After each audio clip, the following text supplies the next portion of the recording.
say I like your style, and other stupid things that salespeople sometimes say.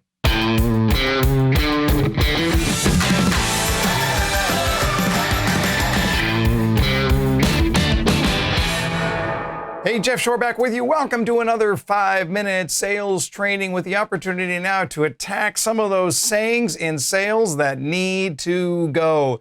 They need to be retired, and quite frankly, I'm not sure why they were a part of the lingo anyway, but we're going to look through my top 5, or perhaps I should say the bottom 5.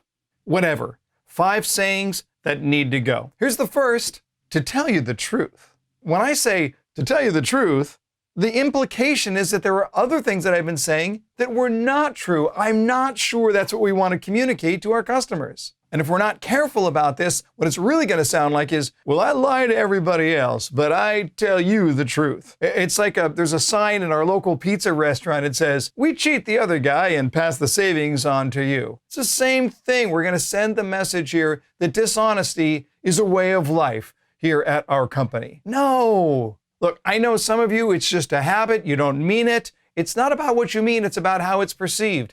Very simple remedy. Just take a rubber band and pop your wrist every time you say the words, to tell you the truth. Here's my second line that needs to be retired. Well, my favorite is this one. Hey, did you not get the message?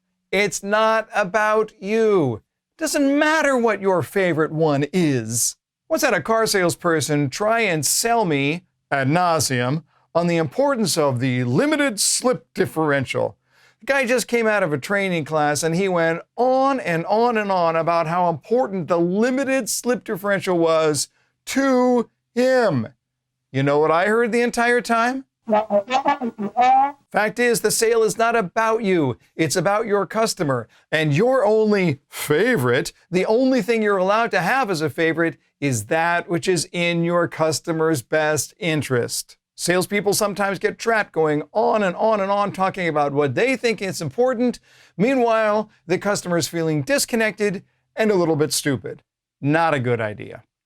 Number 3 on my list of sales phrases that need to go. What would your husband think? Are you kidding me? And you can insert anything. Husband, wife, parents, kids, partner. It doesn't matter. To assume that the person standing in front of you is not capable to make a decision on their own? No, that's weak sauce, and that stuff has got to go. But really, what does your husband think? What century are we living in if that's still a thing? You want a hint? It's not the good old days. Look, there's such a simple solution that you don't have to do that. All you have to do is ask your customer who will be using this product. If you're selling cars, who else is going to be driving this car? If you're selling homes, who else is going to be living in this home? Just figure out who else is involved in the use of the product, and you'll figure out who's in on the decision as well. Here's the 4th line that needs to go. I've got somebody else looking at this. See? You and this car were made for each other. Why fight it? Sure, I got a couple other buyers on the line, but I like your style. Classic scene. Horrible line. Even if it's true, it's just hard to believe. Your customer has seen true lies. They know that line. Stop being this guy. And finally, the 5th line that needs to be retired. If I could, would you? It sounds like this. If I could show you what you're looking for, are you in a position to buy it today? Let me ask you a question. As a consumer, do you like being trapped? Because that's what this does.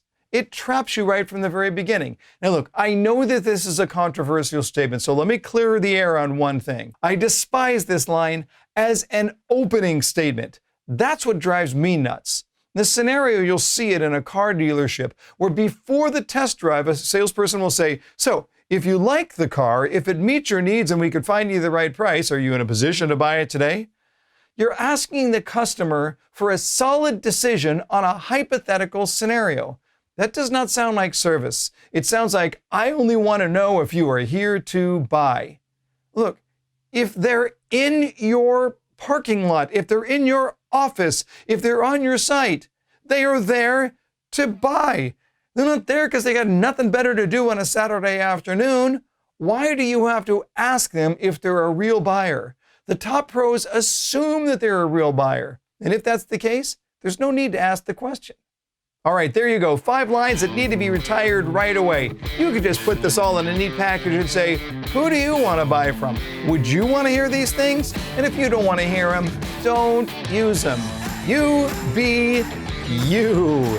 There you have it, another edition of the 5-Minute Sales Training. Make sure you like us, make sure that you subscribe, and make sure you pop over to jeffshore.com to get our Saturday morning video newsletter delivered straight to your inbox each and every week. Until next time, learn more to earn more.